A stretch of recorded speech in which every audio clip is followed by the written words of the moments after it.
Hi, welcome to this week's edition of the Wellbeing Show. Just had a really interesting conversation with Chris, who's the guest today, Christopher Paul Jones, who's a practitioner. He's going to tell you about himself. And I had to stop him several times because we were really jumping into a very interesting conversation about what's going on in the world of helping people at the moment. And so hopefully we can replicate that. Welcome, Chris. What's your prefer, Christopher or Chris? Chris is fine. Chris is fine. And thank you for having me. I No, appreciate no, it. it's my pleasure. It's really glad to have you here this morning. And you're calling from where? Where are you based again? So I'm based in London. I'm calling from my home today, which is in Teddington. And my practice is in Harley Street, which is, Paddington's uh, beautiful. It's got the weir, hasn't it? you've got Bushy Park, they've got the Thames there. Yeah. It's a beautiful part of, I cycle out there quite a lot during the summer. It's one of the most beautiful bike rides is down through mm, the Thames on the South Bank and all the way out towards Richmond and all yes. that. Oh, yeah. All this area is very nice. Apparently, well, Teddington, Richmond Borough, apparently happiest borough in the UK, so they say. I don't know if that's That true, but because you that's what live they say. there, do you think? Well, obviously, when I moved there, yeah, the happiness levels obviously It rose. just went through the roof. But there we Yeah, And you're sort of in your roof at the moment, by the looks of it, I aren't am. So you? this is my sort of office loft conversion thing. So this is where I do a lot of my sort of Zoom calls and things. So are you Um, from London originally, Chris? no, I'm from the Midlands originally. So I was born in Worcestershire in the Yeah. Midlands, and then I went to university in Farnborough, Surrey University, and then I never left really, and I Okay. stuck around, and then yeah, and I haven't left Interesting. since. I'm originally from Birmingham, so Oh, okay, right, I, yes. I left So, as soon as I could. whereabouts in Birmingham? Just out of interest. I was born in a place called Alum Rock. Okay, Um, well, it was actually Aston Aston, Expressway or Middleway. Aston. It was, My mom was brought up in Aston, so yeah. and So that back was then it the was sort of even yeah, Irish slum at the time, which yeah, is my parents were Irish immigrants, and so I was born in right. the tenement there, and then we moved out to Alum Rock, and then to Kings Norton on the south of the city, which is Oh yes, I know it. Yeah, it's always funny when I see my family because they're to them I sound London, but to anyone in London, it's the flat vowel sounds, it's the yeah. castle Yeah. and Bath that gives it away. They're like, you're northern. And so, But what did you? So, tell me about your background. You grew up in the Midlands, a large family, yeah, small family, migrant. What yeah. did? I mean, it was a medium. I had one brother, and my family fairly, standard. We lived in a village called Wildmoor, which didn't even have a shop, and the bus went every sort of I don't know, every week. Yeah, Very, very remote. And I would say, I think that's why I kind of like places like Richmond and Teddington, because I do like the greenery, but I also yeah. like to have the sort of London life as well. So the combination of both is always good. And it's But interesting because the Midlands has a lot of greenery. yes, yeah, Birmingham does for a mm, place that's also called the Black Country, which is from its industrial yes, base. yeah, It is quite pretty these days, more canals and yes, Venice and all that. You know those stats about Birmingham, certainly. yeah, yeah. But you moved to university sort of to the south of England. Was there a reason, or you just it was where your course was? It was the best course. Well, it's the best course I could get into at the time, Okay. it did seem like the best course. And at the time, for before I got into therapy, it's to be close to London seemed to be the most appropriate for the work I was looking to do back then. Before I completely changed careers, so What did um, you study at university? I studied media, so I had a background in sort of so I studied media, and then I worked as a cameraman and editor for many years, for about well, Yeah. so many years, about 10 years, I think it was, after Right. uni. So I filmed documentaries and things like that. So yeah, that was my background, and I kind of fell into therapy, which was an Okay. interesting journey in itself, which we may come to. But We'll come to that, definitely. mm, And how did you find growing up in sort of rural England? What was that like for you? it was so it was it's good. It's good to be in countryside. It's nice to be in nature, but it was quite lonely. There wasn't that many people, and as I say, it was very hard to get around without a car. So there was there's good and bad. I think it certainly made me good at being in my own company and Yeah. enjoying nature. But you know, it took me a bit longer to developed social skills, put it that way. I wasn't really Sure. used to talking to people. I was quite a little bit shy, I think would be the way of saying it, a bit withdrawn. Okay. So Was that the attraction to the media then, working in film and television? Because there's the tech side of things. yeah, well, it was, and that's the thing. It's like being behind the camera, you know. So Yeah. I was kind of observing, and you kind of just from a distance, which some of those skills translate to working with clients because being able to read people and watch is sometimes very useful. Sure. But also being able to put yourself forward and project your ideas is something that came later in life. I did a lot of theatre acting, and I found it helpful Yeah. just in terms of managing roles and scripts and all that sort of stuff, which are actually just quite useful life skills. Yes, absolutely. Yeah. Role repertoires and sort of, I imagine sort of being behind the camera, you can sort of frame things and understand things, gives you a different type of perspective. Yes. Yeah. But also maybe also Mhm. a bit of a fantasy of control and power and all that sort of stuff.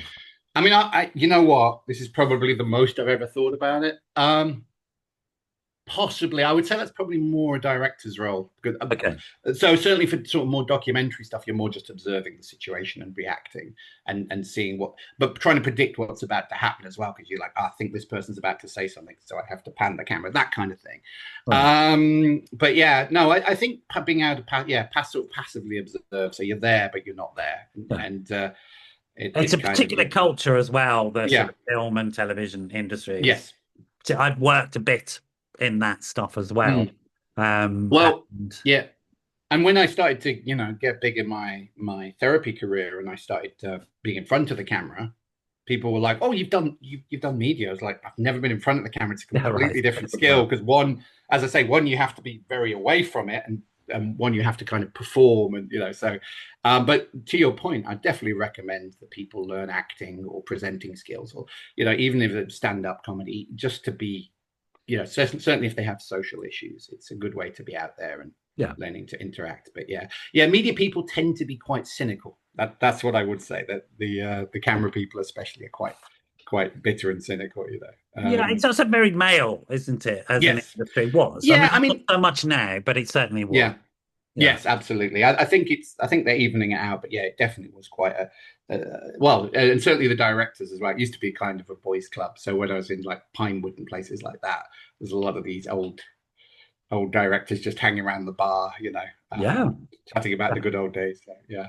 Yeah. Um, Did you and I enjoy your think, time doing that or? yeah, it was a great deal of fun. I still, so I was shooting some videos recently where I Yeah. was in front of the camera and had a director friend of mine shooting, and yeah, it's nice to be involved in that. And I think I might have been annoying him a bit because I was like, okay, we could do it like this. He's like, you do your job, I'll do mine. I was like, all right, fair enough. Yeah. So yeah, it's still quite fun. I think that I've always picked careers that I've enjoyed. So I never made decisions based on financial, which is that a good thing or a bad thing? I don't know, but I mean, there's this different strokes for different yeah, folks. I've always yeah, followed my heart and yeah. been lucky and accidental in life. Mm, I wouldn't recommend that as an approach, but yeah, it's worked for me. That's all I yeah, can say. I do find it a bit sad, I think, for young people these days. There seems to be a lot of pressure on them to figure stuff out at yes, a very early age, and sort of like, I mean, maybe that works or maybe it doesn't, but I think the evidence is emerging that it doesn't work yeah, so well. mm, And that approach where you can find yourself a bit more as a human being seems to make more sense, I think, to me, yes. Well, certainly. and I think it was Wayne Dyer that said it well. It's like you're trying to, you know, when did you decide to do this career? Oh, when I was 16, 17. And it's like, would you take career advice from a 16, 17-year-old? And it's like you change, you evolve, your Yeah, ideas come in. So you've got to, I think having a direction and then being open to where that direction takes you sure. seems to work quite well. But you didn't stay in film and industry, the film and No, television industry. Sorry, I'm looking for no, my light switch, which is on the you floor. carry on. Found it. There we go. Just realised it's going to get a bit grim here, the light. Right. You didn't say any. Was there a reason for you leaving, or was it a natural evolution on? So it's when I discovered how to help people. So I don't know how much you want me to go into my background. So As much as you uh, want. so I had obviously, I had social phobias, which led into public speaking. I was terrified of public speaking, this kind of thing, and I was terrified of flying. Now that all stemmed from back. I was filming some snowboarders from a helicopter, and I was attached to the outside filming. Now this was before, I guess, drone technology was a thing. And so we're filming these snowboarders coming down the mountain. Beautiful, and to be fair, a bit nerve wracking, but I was focused on that. Get off the helicopter, and we head home. It was like the last shoot of the documentary, and then I hear the news that helicopter had crashed half an hour later.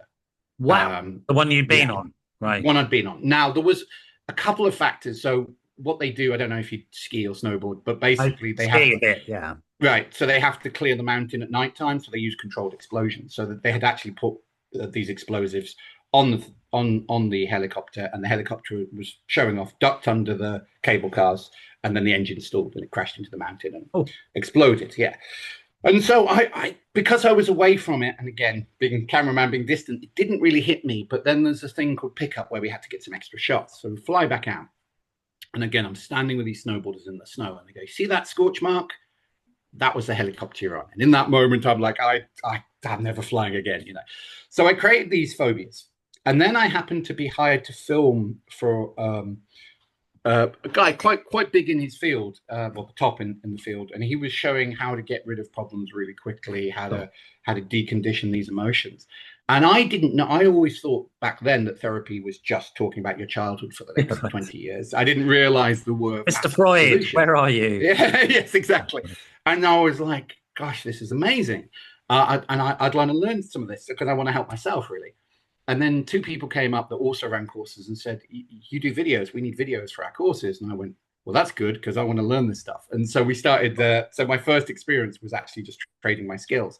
Can I go And back a little bit? There's some words yeah, you're using that I think might need some explanation for people who don't sure, understand. sure, You said you created your phobias, and yeah, I want to pick up on that, not because sure. I disagree, but people might find it a bit judgmental or brutal or unpleasant even, and also the idea of deprogramming. So can you Yeah. be I'm using, can you yeah, think maybe not about using the technical. Yeah. creating So phobias, what that means? so it means you've linked danger to something that isn't statistically dangerous. Yeah. So you have, and the thing I always say to my clients is you are doing something to feel happy, to be sad, to be fearful, albeit subconsciously. And so everything we do has a recipe to it. So with fear, yes, it's an automatic response subconsciously, but we're doing something with what we say to ourselves, what we picture in our mind's eye, with what we believe, with what we feel, with how we breathe, with how we hold There's some ourselves. sense in which we behaviorally reinforce what's going Exactly, on. Yeah. exactly. And so it's finding those rests. So it's like, okay, when don't I do this? And so with something like public speaking, it's like, okay, well, when I'm with my friends, I don't do it. Okay, so what's the difference between talking to your friends and talking to the CEO or whatever? Yeah. And it's like, I don't believe I'm going to be judged. So the belief there is that I'm going to be judged. So that is what I mean by. So when you work on that belief, when you change that belief, you're going to change how you feel potentially. I mean, there's normally more than one layer to these things. Yeah. So that's what I mean by creating it. So it's not about judgment, but it is about empowerment. It's about realizing you are not a victim of your feelings. It's about realizing that you create any state you want depending on what you're focusing on, what you're There's feeling. an old saying from the original behavioral therapist guy, I can't remember his name, but he said, Beck, you're do you mean afraid Beck? of the bear because you run away from it. You don't run away from the bear because you're afraid of it. Yes. Which is Nice. not advice on dealing with bears before any. Yes, it's more metaphorically speaking. Yeah. Absolutely. Don't learn about bears properly, but it's that sense in which, and it's like the example I usually give to people is if we think about phobias around spiders in the UK, they don't make Yeah. any rational sense because rationally spiders can't hurt us in the UK. Yeah. If it was in Australia, it's not a phobia, it's a genuine Yeah. fear. And That makes sense. you know what? I say the exact same thing to my Right, clients. literally. But in the UK, it is irrational. It's not based on any fact. And we reinforce what is a natural response? We say something, we're shocked, and we go, oh. Yeah. And then if we don't sort of challenge that, that's what you're talking about, right? Yeah, not yeah. So challenge it would imply sort of exposure therapy, which is one way of dealing with the phobia, but it's more, how do you change those subconscious patterns? How do you, so desensitizing the memory. So for me, getting rid of the one thing that I wasn't the only thing I needed to do, but was to desensitize that memory of looking at that scorch mark and taking out the emotional charge of it. And then things, so things like eye movement processes and what's called bilateral stimulation, these kind of the rewind process, these kind of things that actually you can relive the event without reliving the emotion. Those are also very helpful. So it's not But just let's again, very yeah. technical terms. Sorry. Important to explain. So Yeah. for people that don't understand, the brain is generally structured in up and down, left and right. Yeah. And information moves around up and down, left and right when we're asleep, for example, in REM sleep. That's what it does. It takes working memory, i.e. what happened today, and it moves it around and goes, oh, it fits there, it fits there, it doesn't fit there, let's create something new to fit it somewhere. So that's sort of what happens. And here we are, before we knew it, but we now understand, sort of stumbled onto that, really. I think in the early days, I think that's reasonable to say, right? Yeah, absolutely. Yeah. And bilateral stimulation, just explain that a little bit, because I think particularly because Prince Harry didn't do a great job of explaining it. Doing this. Just made it look a bit silly, right? Like, I was like, no, stop. So just explain that brain movement stuff. Well, I mean, it's important to realize I'm not a neuroscientist, so I probably won't explain it as well as a scientist can. Explain it as a practitioner. Yeah, but as a practitioner, basically, to your point, you're storing emotions in certain places, and when you do various self-soothing exercises or what's called bilateral stimulation, so your eyes go left and right, or you sort of tap in rhythmical movements, it takes out the emotional charge. The layman's way of saying it, though, is I say it like this. I say, if you're trying to relive a negative emotion while imagining your best kiss, you're going to feel very different about it. It's your brain can't hold two emotions at once. And so by going left and right, the brain is like, how am I supposed to feel about this? And it normally, as long as there's not what you call secondary gain, as long as there's not a strong need that this behavior is meeting, and come on to this, the impact of it gets less and less and less. And we don't realize this. But when we have any kind of issue, to be honest, but certainly with phobias, every time we look at the plane, we're thinking back to those negative patterns. And there might be more than one, but there'll be certain trigger events that have created this pattern. Let's just deconstruct that again. It's interesting language. We are, as opposed to the brain is structured in a certain way to do certain things. And I'll make a broad statement here. The brain is specifically designed to create habit, if you like. Yeah, absolutely. Make things easy for us, so we don't have to think about it. We can just do it without thought. Yeah, we do what's called generalize. So we generalize. We do what's called generalizations. So we see a seat. We come in. So someone comes into my office and they see the chair. They know to sit in the chair. They know to put their cup of coffee or their water on the table. They have maybe never seen that chair before in their life, or that table. That is because the brain generalizes. It's a very useful skill, because otherwise it'd have to relearn what a chair was. But when you have a bad experience, when you have a traumatic experience, when you have a negative association, then that thing can become generalized to all dogs are dangerous, all planes are dangerous, all public speaking is going to be embarrassing. Yeah, and more than that, we can also inherit it through the amygdala intrauterine as well. So we can inherit several generations of stuff, and this stuff works whether it's inherited or it's developed through. Yes, it's still to do with changing what we're linking, in layman's terms, what we're linking pain and pleasure to. Yeah. So we can work simply with symptoms, if you like, as well. We don't really need the narrative and the story of what did happen. We can just notice symptoms. Yeah, and sometimes just talking about it can actually reinforce the fear, because every time you're going back without doing something to separate yourself from it, you're actually reliving the fear. So remember I said before we started, Chris, this is what we need to be talking about. I knew we'd get right into it. You know what I mean? I knew we would just get right into it. Let's go back a little bit, though, before you became like this. So you notice in yourself a response. Accidentally, you bump into some people who are in an interesting field called psychotherapy or psychological therapies or whatever. They ask you to use your filmmaking skills, and you go, that's interesting. I want to learn about this stuff anyway, because I've just had this experience. I mean, that's nice. It wasn't.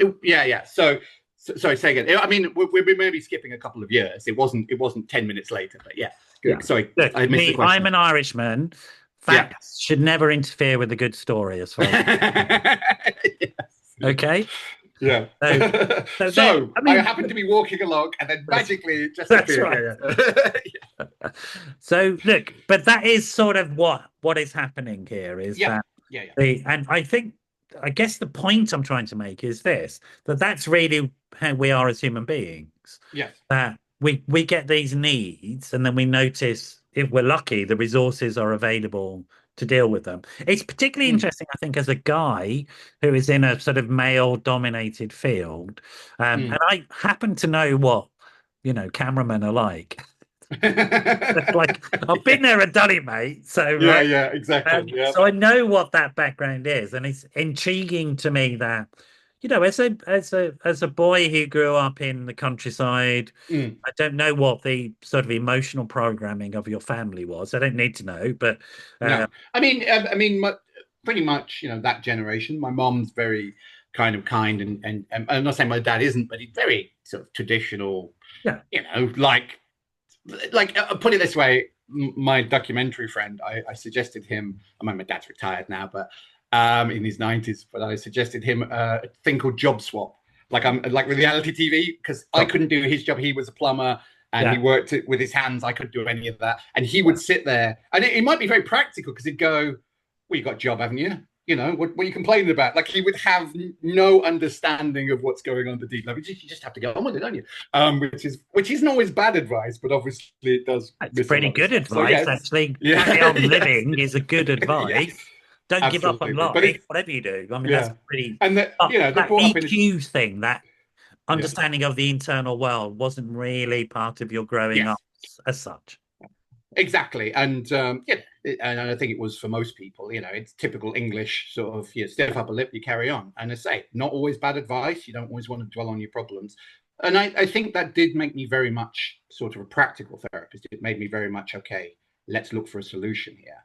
How can we solve this rather than just seeing it Right. as, Yeah. just as I say, just And talking about it. Yeah, and that's yeah, really important. I think that point is, we get that point across. So we had a little mm. bit of joke about being on the couch in a Freudian sense. Yeah, yeah, I mean, I literally, I trained in psychodynamic. You asked me before. mm. My original Yeah, training was psychodynamic. I just don't use it. I do relationships yeah, stuff. I don't really do much therapy now. I run a company of very talented people. Um, but then I learned what's called, what we now broadly term, evidence-based approaches, or modern. yeah. You used to term modern, and I sort Modern, okay. of go with that. Modern Yeah, psychological therapy is very different to the original stuff. And for yes, you, I mean, you've partly characterized it as solution focused and practical. yeah. How did you understand the distinction between the two? I mean, I would say, I mean, I would to your point. I think those lines are blurred, and so I think when sort of, I don't know, what was it, the '60s, when hypnotherapy was started to be accepted as a potential intervention for these things. Before that, it was seen as quackery, and then so you have clinical hypnotherapy. So I think, and things like eye movement processes, EMDR, and related fields, bilateral stimulation. These things have come closer together. So I wouldn't say there's this distinction now. I mean, a lot of therapists are multidisciplinary anyway. Yeah. So a lot of people do what you did, which is they trained in one area, but they learned a lot of other things. So I don't know that I could make the distinction, and I think there's much more of a crossover because there used to be kind of a battle between, I guess, solution focused and more talk based therapies, and I don't think that really exists now. Or maybe I'm Yeah, being to naive, some but that's not extent. I my mean, to experience. some Yeah, extent, I go with that. To some extent, I don't. I mean, I right, okay, think the neuroscience, the approach has shown the importance of relational work absolutely, and yeah, the development of the frontal lobes and all that sort of stuff yeah, that comes, yeah, strange situation, mirror neurons, all of that are yeah, really important discoveries. Um, absolutely. I, I Well, tend to think that the evidence-based approach gave us these understandings, and that's where yeah, I make the distinction. Whereas right, prior to that, it wasn't really research-based. And even yes. though the research might be pulling things back from that now and saying this is useful to Here's understand, why it works. Yeah, yeah, but it was sort of voodoo doll territory, to be honest. yes, yes, Now it yeah, isn't, right? yes, And that yeah, doesn't mean we don't have innovation and change, which is what you're mm, alluding to. So mm, EMDR didn't really have an evidence base, but we could see that it worked, right? Mm. And then the Yeah. evidence evolved because people Yeah. did research, and Yeah. that's perfectly reasonable. Yeah. Where I would draw the line is if by now an approach hasn't got an evidence base, they're probably never going to be one, right? And we should really think about that. Where I draw the distinction really is this: it's Yeah. accountability of the practitioner to what they do. And that's Sure. really for me the issue is if something goes wrong, and Yeah. it can go wrong, where does the patient go and who do they go to hold that practitioner to account to say, Yes. did that practitioner act in a way that's reasonable and professional and safe, or did that practitioner behave in a way that put that person at risk? And then what do Absolutely. you Yeah. do about that, really? So Yes. it's really, I think, there that I'm sort of drawing the line, Okay. if you like, I if think I'm that's a. drawing I the line. think. Yeah, I think that's a fair distinction to make. Yeah, I mean, I will say, that there's a, again, CBT had uh, a backlash as well because they were saying, well, CBT put all its money into research, and they were saying that doesn't prove anything. That just means it's they put the most money into it. I don't agree necessarily, but that was the counter argument from some of the people in other fields, yeah, and so there is something to be said for that. How much time and effort has been invested into these things? Again, it's like like yoga and meditation. I mean, that was all seen as voodoo, and then it turns out that there's certain things happening with the brain when you take deep breaths, when you center yourself, and there's all absolutely. sorts Yeah, of yeah, chemical responses. So, and again, this was known about whatever 5,000 years ago. It just didn't have a label, and back then it would have all been put into sort of language that doesn't work with the scientist. Been put in very spiritual language. So, and I'm, again, you say, cameraman, I'm very cynical. When someone puts something in very spiritual language, I will be quite dismissive of it. And I shouldn't be, because I'm like, maybe that's the way the culture is trying to describe it, or the individual, because they only know yeah. what I they mean, know. I get that. I mean, the Yeah. sort of anthropological approach is really important, Mm. and having Yeah. respect for other cultures, but also at the same time, if I'm charging somebody some money for something, they have Oh, a yeah. reasonable Prove expectation to it. go, what are the Yeah. outcomes? When are the outcomes Absolutely. coming? And if I don't Yeah. get them, can I get my money back, please? And that is exactly It's a the point. And reasonable yeah. expectation, isn't And it? this is the point. And this is the point. And so you have, there's different types of clients. So some people are much more, feeling based. Some people are much more visual. Some people are much more Yeah. analytical. And of course, most of the people that are very analytical are like, okay, I need to know the science and how does it work and exactly give me the details of the new. And someone else goes, yeah, oh, I feel better, great. And so it's also how do you appeal to them? But as I say, it doesn't. I can give you all the science all day long. If it doesn't, if the process isn't working for you, then it's not working for you, and Yeah, it's exactly. exploring that. Yeah. Exactly. And there Um, needs to be that co-construction, as they call it. yes, You know, absolutely. we But back need to to your listen and learn from people. yeah, The looping back a little bit, so sure. you sort of have this happenstance thing. You have a Mm, negative life experience that makes you think about something. You begin to mm, have your mind opened up to these ideas about how to think about and change your response to that event. mm. You do it through a transition in your career, but then you decide at some point to train, I guess. Is that right?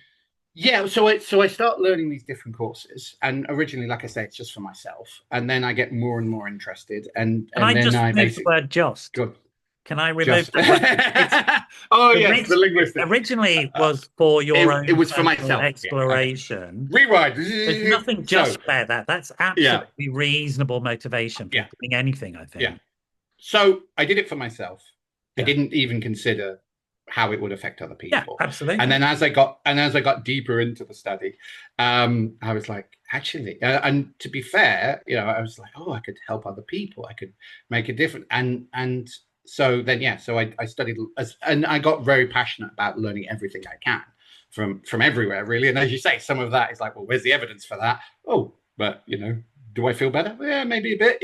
And so I kind of, over the years, I studied, as I say, I studied the more alternatives, I guess you call it, although not necessarily now, but I call them intervention style therapies, where they're actually isolate the triggers and desensitize them. But again, I was saying to you off camera, I think if I was to group all these different approaches together, then the creators of these things might have some objection to that. You're like, I mean, Yeah. like EMDR, the eye movement process, there is an induction in hypnotherapy, very old traditional hypnotherapy, that gets the eyes to go left and right. Yeah. And if you imagine the old Victorian pocket watch guy, follow the pocket Yeah, watch, that's exactly. exactly what they were doing. Yeah. They didn't have a label for it 100 years ago. But obviously, if I try and push those two fields together, the MDR people might, go, well, no, maybe. But they're all doing similar things in the brain. So those are, and then there's the more, I guess, ones people are more familiar with, CBT, behavioral therapy, and I also studied what's called contemporary psychotherapy, which was a blend of pretty much lots of different schools of Yeah. therapy. Anyway, so it was seeing what they all had in common and what they had in difference. I do want to just rewind slightly though. Yeah, I do. don't want to criticize anyone who's doing psychodynamic therapy because, as you say, the interrelationship has a place. Some people do need a space to talk. Not everything has to be find a solution. It depends on what you're looking for. It depends on the issue you're working with and all those things as well. But generally, I think if you have different fields, it's going to help Yeah, the client. although personally, I would say, professionally, I would say that it is important that the practitioner understand what something is useful for and what it's not useful for. Absolutely, absolutely, and And yeah, there are yeah, certain practitioners, and you will have met them, who are religiously converted to their practice as opposed to yes, and they will anything argue else. for And why that, yeah, that's the only yeah, solution. and that Yeah, type of practitioner really yeah, I have a wide berth for. There's a absolutely. broader issue about regulation that's come to the fore recently with the government, and quite right too. They should look at that Yeah, issue. yeah, And we absolutely. don't have time for that conversation, Yeah, we'll which save is, that one for but next again, time. I think it's not necessarily about the modality there. It's about Yeah, the practitioner and whether the practitioner can be held to account yeah. for what they're doing. And So that's the bigger issue. Coming back yeah, to this thing about though your journey. yeah, Uh, please. now, uh, I think it's perfectly legitimate. I don't know what you think, but I think it's perfectly legitimate that somebody would have a personal motivation to become a healer. Yes, yeah, yeah, And I know many absolutely. people, and myself included, who came into this field because I had needs as opposed to Yes, I was motivated by some desire to help other people. It was really about helping myself. What yes, do you think and about that? yeah, I think you're absolutely right, and I think also if you've been through it, you are able to understand people's journey much better than if you're just, oh yeah, this will be good to do. You've been through it, you've been the journey, you also have experienced what works. Now, it's important to not assume that just because it worked for you works for somebody else, and everyone's Exactly. different. But you get your own journey. It absolutely helps, and And it absolutely helps with the rapport with the I think client. it's also for me personally, it's been professionally very important to understand how difficult change is Yes, and to yes, be humbled. Sorry, my camera picks up hand you gestures. liked it. That's good. I don't know what it That's good. does. I don't know how to No, switch that's it great. off. That's quite cool. I've never seen that before. A little bubble in the It's thumb. But just an yeah, annoying yeah, thing that my camera does, but it yeah. forces me not to wave my hands around too much. But Mm. that notion that um for me, that understanding that personal change is a complicated process that takes time and is hard work, Mm. involves commitment, because that's my personal experience of it. Nothing has ever really come very easily. Um, Okay. and that's the way it is. And that gives me a certain sense of humility, I think. Mm. But there is an issue about just because it works for me, it's definitely going to work for you. If it doesn't work for Yeah, you, yeah, you're not working hard enough. yes. Well, also, what works in the classroom doesn't always work on the streets, as the saying goes, Absolutely. as well. And So because it depends. But what can what you stops a name lot? the things that you learned along your journey? What were the courses that So, you did? What were the oh, everything. So I modalities say I you learned? studied Go on, various. I'm sure there's Yeah, I millions of them, studied but go various for it. schools of various schools of clinical hypnotherapy, and I want to make the distinction between that and stage hypnosis because a So lot of tell me the people. difference between the two. So stage hypnosis is 3 to 1. You're a chicken. Hey, let's perform. Okay. Clinical hypnotherapy is the depends on the school, but it's not that dissimilar to forms of mindfulness, which is Yeah. you're quietening the analytical mind so you can get the emotional mind, or the subconscious or unconscious. You can communicate with that part that doesn't work on logic, doesn't make sense, but is holding on to all your beliefs and thoughts and emotions and memories. So Yeah. it's a way of getting to solutions quickly. It can be, but there's various different schools, and some are much more directive, and some much more not sort of like you're going to feel better now. And if you have like the Ericksonian style of hypnosis, which is much more linguistic based, and it's Yeah. much more how you guide someone into a more relaxed state. But again, it has a lot of fear. I mean, hypnotherapy comes with sort of two ideas. Either it's come on then fix me, and you think people think it's like a magic wand, Yeah. or oh my god, you're going to have control over my brain. And neither is true. It's just about getting real control on the illusion of control that comes living in your head. In So some that's the ways, one and thing. this is oversimplifying it, but I've always thought Yeah, of clinical hypnotherapy as supporting people to get into deep states of relaxation around things that are just too terrifying to touch normally. absolutely. I think you've said and a way of reliving it without reliving it as well. So a way Well, of being support, disassociated getting so you can support let from go. another human being around stuff Yes, that you can't touch normally. exactly. And And I so I think of think, it like if I think about some of the modern stuff around the use of psychedelics, for example, yeah, there seems to be a connection between psychedelic assisted psychotherapy and clinical hypnotherapy. absolutely, absolutely. I think that's true. And again, there are different. You have different states. So you have, beta and theta Yeah. and alpha states. So some states of hypnosis you are in all the time. Just before you're walking home from work or whatever, you forgot the last 20 minutes of your journey, but you did the walk. That you're in a very light state of trance. So it depends on the different levels. Sort of chemic, the ayahuasca, the psilocybin, is it called? Yeah. Those would induce very deep states of trance.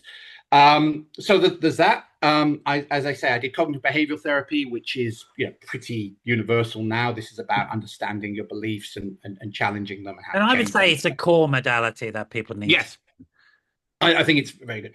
I studied EMDR, which is what we talked quite a lot about. That it's Eye bilateral movement, stimulation, desensitization, and and reprocessing. reprocessing. And I did, That's and I did a few a other. cumbersome way of saying things. Yes, we get so many. That's why we initial everything. And I studied.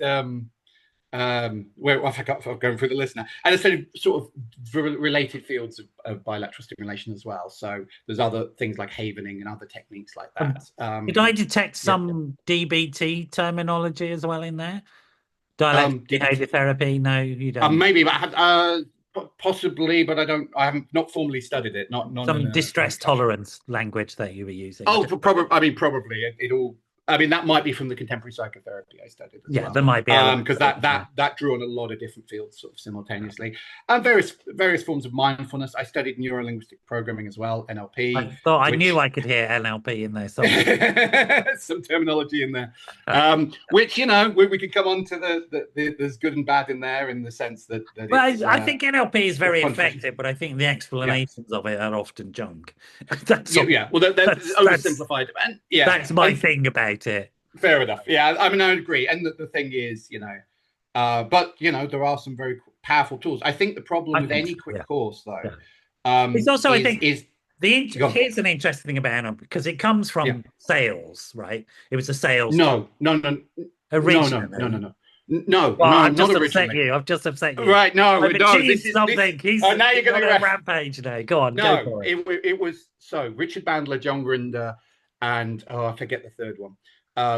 Modeled the best therapists at the time. So in the 70s, they studied Milton Erickson, Ginya Satir, and Fitz Perls, who was a creative Gestalt therapy.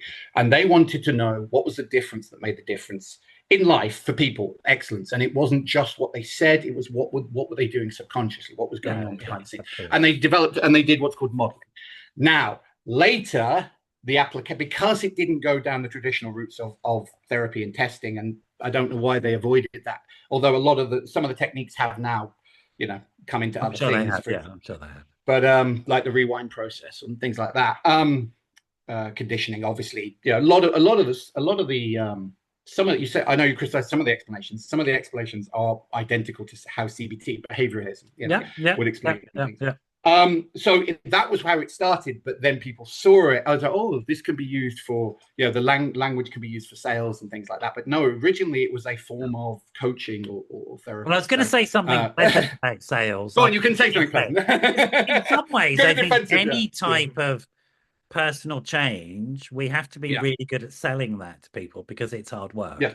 Oh, And so sure, I absolutely. think I'm Well, not denigrating sales at all. the ability to convince people that they are capable of change Yeah, is, you could argue, is a form of selling. Yeah, absolutely. yeah, But and I think this is, this is the problem with it, that it's so varied, and it's become, because it wasn't regulated in the same way, a bit more now.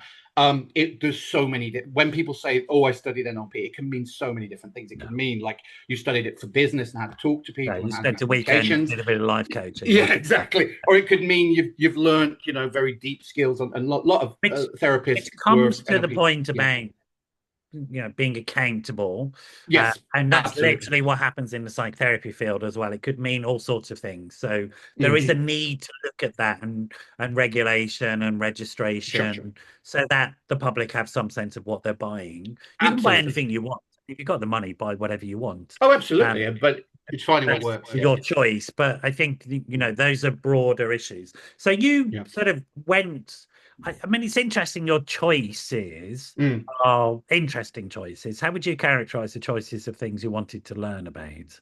How to make change Yeah. in the most effective way possible, I think, would be I mean, I how I think made decisions. that Yeah. seems clear from, and Mm. that's very much about you as a person, right? That's what you wanted. Well, I mean, I guess I say the most I've ever thought about it is probably this conversation, but I certainly think, based on what you've said, I think I am like, okay, how do we solve this kind of mentality rather than, and Right. you're absolutely right. You can't just rush in, because you do have to build rapport and have connection with the person you're talking to. But it is about, okay, what are the building blocks? I'm talking in very layman's terms here. What are the building blocks that make up this pattern? And how do you not do that? And how do you get to that place in I say quickest, but it's not necessarily quick. It's the most effective way. What's best for the client, what's the most long lasting, and what's going to Yeah. not drop the person into the problem. I think not But make them also, there's relearn. a lot of what you're doing in the background of this is how Mm, are we consciously and behaviorally managing these internal biological processes that mm, actually determine a lot of what we do. So yes, particularly this issue around stress hormones or being relaxed, the absolutely. polyvagal stuff of being activated or relaxed or overwhelmed. It's Yeah, that area you seem to be involved in as well. Now think about absolutely. original traumatic experience, and Yeah, more than anybody, I guess, that often we experience trauma as though it's a film that we're yes, watching, right? Because we can't get too close to it. We have to have it yes, there. yeah, Right? So it seems to me it's connected to that and this management of these hormonal stress responses in our bodies, which actually I yes. think bedevil us these days. I Mm, think that they're an absolutely really misunderstood thing that needs to be understood, which I guess mm. brings us up to sort of where you are in terms of where your practice is at the moment, because you you present yourself or you market yourself as somebody who has an experience of an expertise in stress and the impact of that upon us. Yes. Can you tell me a bit about that, sort of what you mean by that? Sorry, which bit? Which would you like me to Being the elaborate on? stress person who's interested in stress and the Yeah. management of that Well, yeah. I mean, and the the main impact of well, stress in our lives. yeah. I mean, so yeah. I mean, so fear. So my main areas of work are fear, phobia, and anxiety. Now, anxiety and stress get interchangeably used. They are different, but so Well, tell us the um, difference first so we go on. understand it. See, I always try and put everything in as simple terms as possible, and it's probably not the scientific term you're looking for.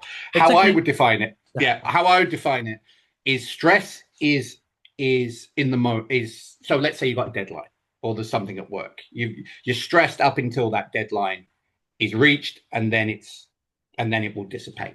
Anxiety is constantly feeling like there's that without anything to put it on. I think Yeah. it's just that constant sort of white noise, if you like. So that's the the the non-technical definition.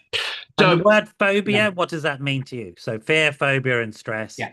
Well, so phobia is to my point I said earlier, which is the illogical emotional response to danger that isn't required, basically. Okay. So you're linking unnecessary that immediate response to something that isn't necessarily life threatening or statistically life threatening.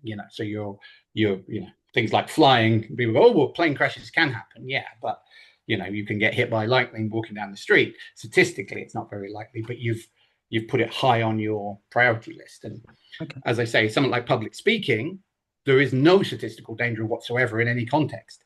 Yet, when you look at the top 10 list of fears, it often comes out number one. Maybe Absolutely. spiders, and Absolutely. because there's something within us about not being being singled out, not being part of the tribe, something innate within us about or what if I mess up, what if I make a mistake. So those are different. And fear, I would say, is so there's two definitions really. There's the ability, you don't like it, but you can do it. So if someone has a fear of flying, okay, I get on planes, but I don't like it. Fear of public speaking, I will public speak.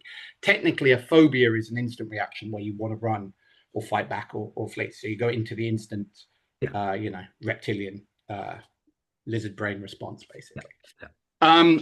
So yeah, those are the kind of distinctions I would make. And you got to that interest, and you present now a series of services for people, I guess. Yes, so I help people with. So a lot of people I work with come to me for flying, and they come to me for public speaking. I mean, I work with all sorts of phobias and fears and stress, but those are the main areas I deal with. And so yeah, I have a practice in Harley Street where I see people, or we do it over video call. And I work with people around the world now. I've been in various TV shows and magazines and things, so which helps. So I did a BBC show a few years ago where the girl's flying from Scotland to see me, and they're filming this, and she's. I didn't see any of this before, but she's crying on the plane.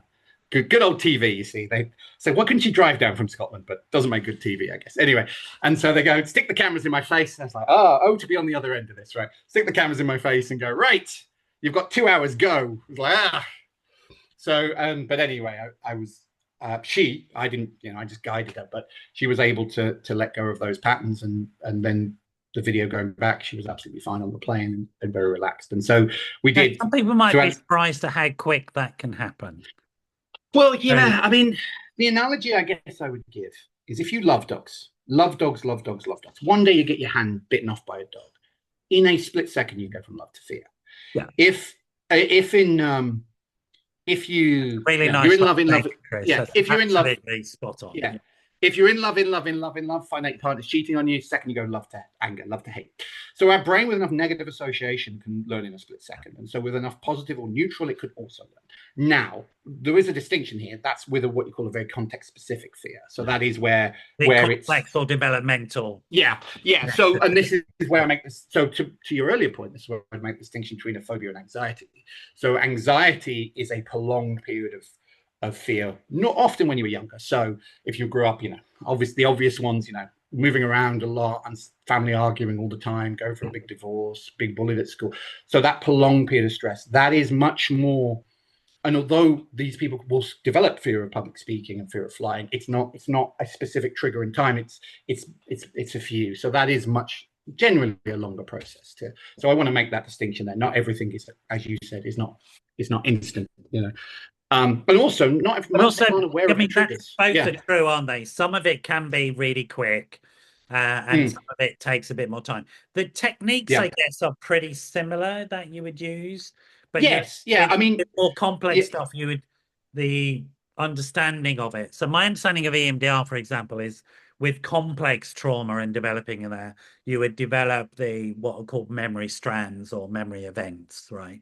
And then you would deal with them as much as possible like that, depending on what's more apparent for the person. Is that sort of similar to what you do? Yes, absolutely. And the processes are similar. I think with anxiety, it's much more about, I mean, it's less that flying is dangerous and public speaking is dangerous, and much more the world is not dangerous. World is dangerous. So anything outside the comfort zone is linked to that fear response. And so that's a nice distinction to make. I think that's right. Yeah.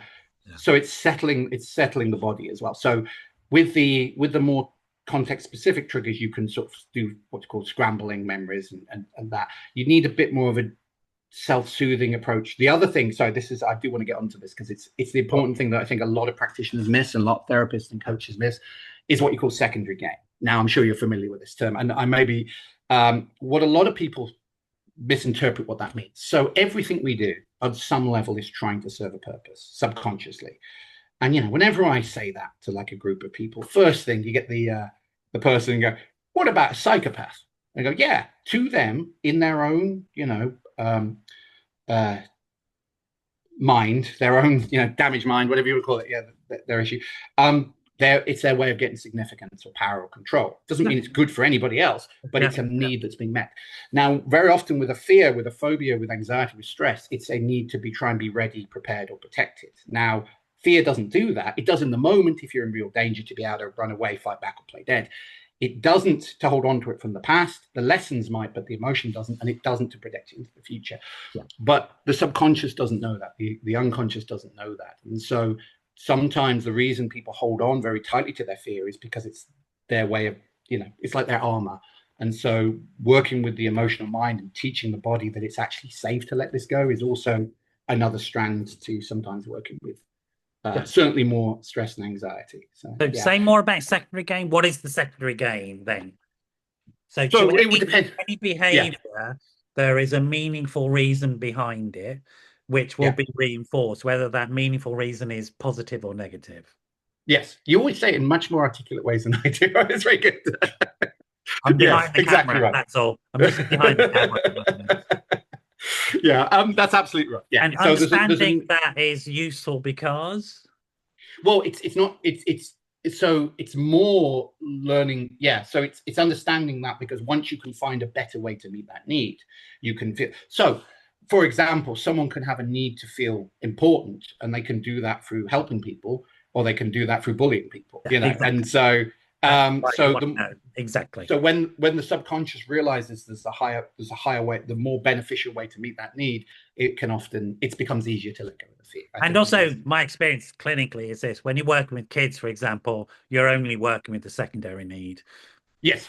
Depending on absolutely. Generally, that's what, if you meet those needs, everything's fine. Whatever the needs are that need to be met. It's also, I think, and it is important, I think, to understand secondary need in the context of you can give people lots of really good cognitive skills, but if you haven't understood why these, for want of a better word, defenses exist, then people just regress back to them anyway. So yes, and that's the other thing, and it's a lot of, when I speak to clients, it's one of the things.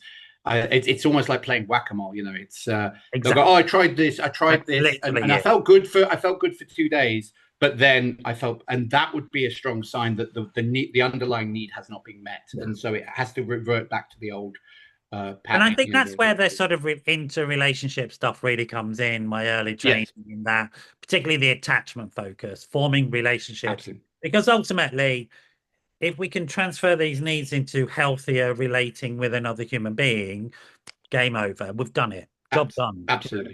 And then we have a nourishing life. Absolutely. We're sort of at the end. I mean, okay. Conversation. Oh, we're just getting warmed up. I was just getting warmed up. I know. I can see it in you. You're like, yeah.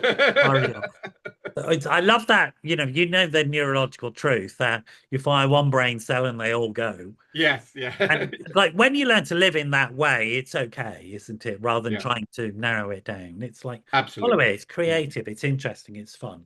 I would encourage people to do it. So you've got to practice face to face on Harley Street. Where is that? What's it called? Well, it's so the practice is me. So it's Christopher Paul Jones. So if people are interested in finding out more and watching some of the videos and things, you go to christopherpauljones.com. Okay, so that's your website. Are you on socials as well? Social media? Am I on? Yeah, social media again, if you type my name into all of them, you'll find okay. me. And the source of that would be your website, christopherpauljones.com. Yeah. Have you got any books or anything like that? I have. So I've got Face Your Fears, which is available obviously in a lot of bookshops. It's available on Kindle. To the camera a bit more so people can see it. Yeah. Sorry. There we are. So it's called Face Your Fears, and it's 7 steps to overcoming fear, phobia, and anxiety. And basically, I talk through. So I go much more detail into the science of how a phobia gets created. Yeah. And then I go through this 7-step process, which is basically the amalgamation of all the things I've found to be most effective. Yeah. And so looking at what's the beliefs that are behind this and all those other things. looking at the past, what you're doing in the moment to feel that way, the Right. future, the anticipation, and the secondary gain, and then various techniques to how to change that. So some very simple Brilliant. tools to so from breathing to some of the eye movement things to Brilliant. scrambling processes. So yeah, You do and talks as well in corporate business and all that I sort of do, yeah, I do two talks. I haven't got anything coming up at the moment, but I do thing? two talks and trainings from time to time. So, Brilliant. just if you go to the website, Full fat you can. service, as I might say. Yes, exactly. Yeah. I also, and for people who aren't in the UK, as I say, I do it over video call.